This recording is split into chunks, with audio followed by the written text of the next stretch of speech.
Salut à vous, bienvenue une fois de plus dans ma chaîne YouTube. Je vous ai dit maintes fois, pour mieux apprendre à coder, il faut apprendre des autres, améliorer pour vous et créer. Ok, pour continuer cette série de vidéos concernant le langage Python niveau 0 débutant, nous allons voir aujourd'hui la différence entre la boucle while et for. Ok, je vais commencer par la boucle while. Nous allons ici résoudre simplement un simple programme. Boucle while. Ok. Maintenant, qu'est-ce que nous allons faire? Ici, dans la boucle while, l'exercice que nous allons faire, c'est juste de connaître le salaire d'un ingénieur en position pétrolière. Bon, nous allons demander à un ingénieur qui travaille déjà d'injecter, de donner son salaire initial. Et par la suite, on va connaître son salaire annuel durant les 12 mois de travail dans une compagnie.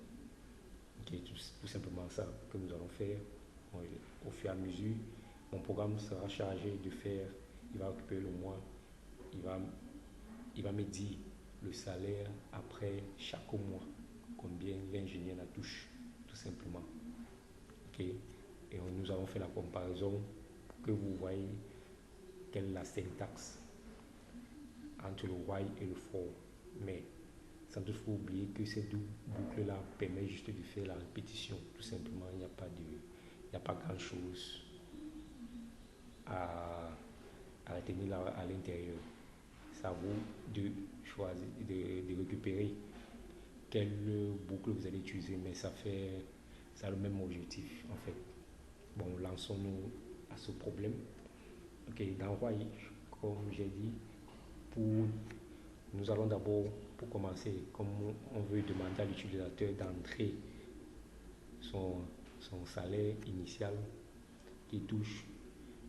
Maintenant, à la fin, mon programme doit être capable de me dire son salaire après chaque mois. En fait, chaque mois, combien il va toucher en faisant la somme pour qu'on connaisse au 12e mois combien il aura. Ok, en premier lieu, je vais d'abord déclarer une variable pour lui permettre d'entrer son salaire initial. Bon, ma première variable que je vais mettre, je vais dire salaire égal. Ok, comme ça doit être un nombre entier, ça ne doit pas être un nombre avec les virgules ou décimales, soit que je dois d'abord définir le in pour éviter que l'utilisateur m'envoie un nombre qui n'est pas entier. In, ok, je dois mettre d'abord les parenthèses. Ok, maintenant input pour entrer, pour appeler à l'action d'utilisateur, j'utilise input. Il veut dire comme paragraphe qu'il doit saisir à l'intérieur, je vais dire entrer votre salaire initial ici. Entrez votre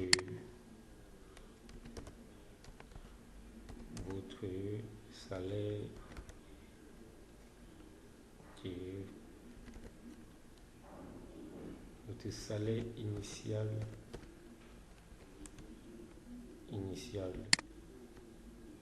ici. Ok, je peux mettre le point d'exclamation. Ok, c'est bon, je décale ici pour éviter que le chiffre qui doit entrer se colle à la phrase. Maintenant, je vais donc commencer par déclarer dans ma boucle while. Nous avons vu précédemment, pour déclarer la boucle while, on initialise d'abord ce qu'on veut. Bon, je vais initialiser par i égale à 1. Pour dire que, comme c'est le premier mois, c'est pour ça que je prends i égale à 1. J'initialise. qu'est-ce que j'ai dit à la suite? Appelez ça initialisation. Initialisation. Initialisation. Ok. Maintenant, je déclare donc alors ma boucle white. White. Maintenant, la variable que j'ai déclarée le premier mois, il va ici je vais me limiter juste au 12e mois, jusqu'au 12e mois. Je vais dire inférieur, tant que i est inférieur ou égal à 12. Ok, 2 points, qu'est-ce qu'il fait? 2 points que je suis entré. Okay, qu'est-ce que mon programme va faire tant que i est inférieur à 12? Je vais donc dire que mon programme me fait ceci en faisant juste une simple opération mathématique, en disant juste que la somme qu'il doit me fournir, somme égale, il va me récupérer le salaire que l'utilisateur a entré, le salaire, et il doit me multiplier ça. Il doit me multiplier, faire une multiplication fois le mois, et ce mois là c'est i. On va avec i. Une fois que c'est terminé, qu'est-ce que je fais? J'incrémente simplement en faisant i égale à i plus 1. Une fois que j'ai implémenté ceci, je peux juste demander maintenant après à l'utilisateur d'afficher. Non pas plutôt à l'utilisateur, à mon programme d'afficher print affiche. Et ici je vais utiliser la fonction format toujours, f l'apostrophe en saisissant votre salaire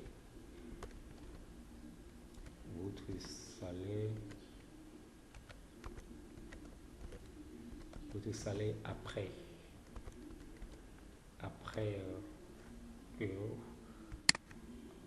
tel mois, après je mets les accolades là, après i, bon c'est ici que i doit être récupéré, chaque mois va être récupéré, mois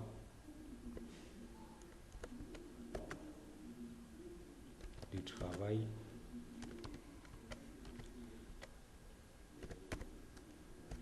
est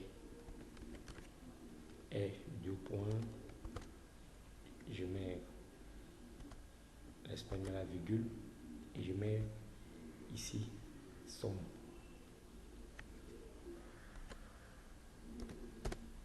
Tout simplement. Et je termine là, ici.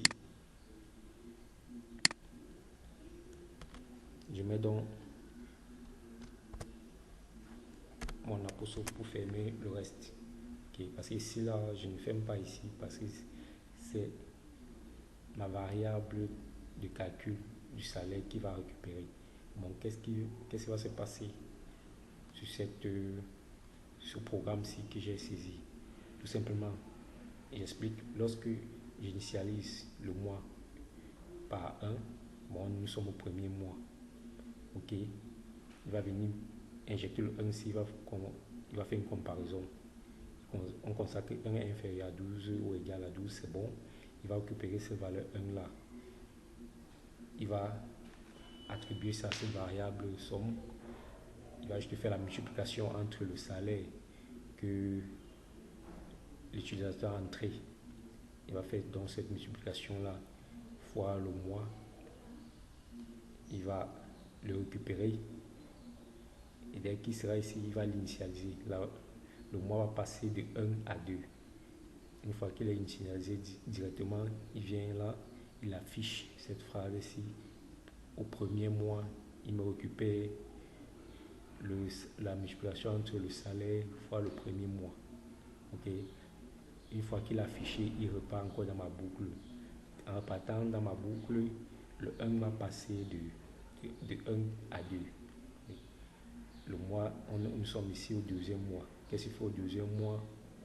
Il il fait la même chose, il fait 2 inférieur, c'est bel bien inférieur ou égal à 12. Il récupère, il fait le calcul entre la somme, il prend le salaire toujours de, de l'utilisateur, il fait la multiplication. Ah bon, c'est l'utilisateur, il fait la multiplication fois 2. Il me donne alors le salaire durant chaque mois en faisant juste la multiplication. Ok, c'est tout simplement ça que mon programme doit exécuter. Ok, moi j'aurai donc le salaire de l'utilisateur après chaque mois de travail. Une fois que nous allons exécuter, nous cliquons sur Run pour voir le travail que nous allons faire. Si nous mettons par exemple, ben, nous allons prendre 25 000 et nous cliquons sur Entrée. Vous allez voir, voilà donc le salaire de l'utilisateur ou d'un ingénieur après 12 mois de travail, oui, après 13 mois de travail plutôt. Okay. Parce qu'ici, il a initialisé, il a fait la comparaison, il est allé jusqu'à 13. Parce qu'il a mis ici inférieur ou égal à 12. Ok. C'est cette dernière variable-là qu'il a récupérée. Il a récupéré ici 12. Pourquoi? Et il est arrivé ici jusqu'à 13. Pourquoi? Parce que l'initialisation ici à l'intérieur. Qu'il est arrivé à 12. Il est venu ici, il a récupéré 12. Il a mis ici, c'est bel et bien égal. Il a récupéré la variable 12. Maintenant, il va à 13. Il va à 13, on était ici. L'initialisation a été déclenchée, mais arrivé à cette comparaison-ci, il a récupéré à cause du fait que l'initialisation n'est pas en dessous de bris. Si je viens ici, je coupe ceci, je le mets plutôt ici en bas. Vous allez voir la différence. Je colle là, juste là.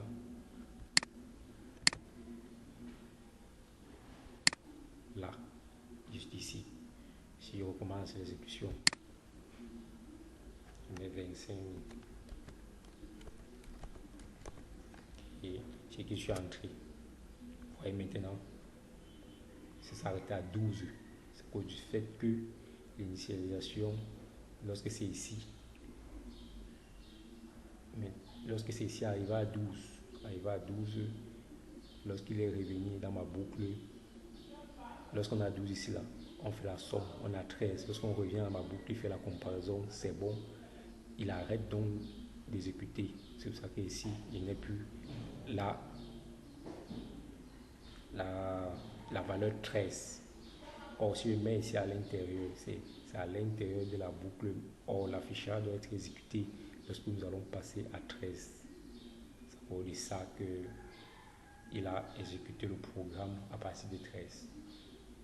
Ok, vous avez bien retenu. Nous allons passer à la boucle for.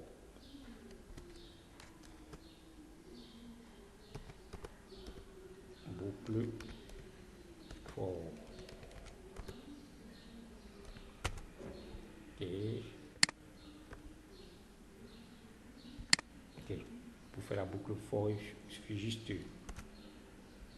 Nous allons demander à l'utilisateur d'entrer. Bon, on peut juste prendre à partir d'ici cette phrase ici. Copie.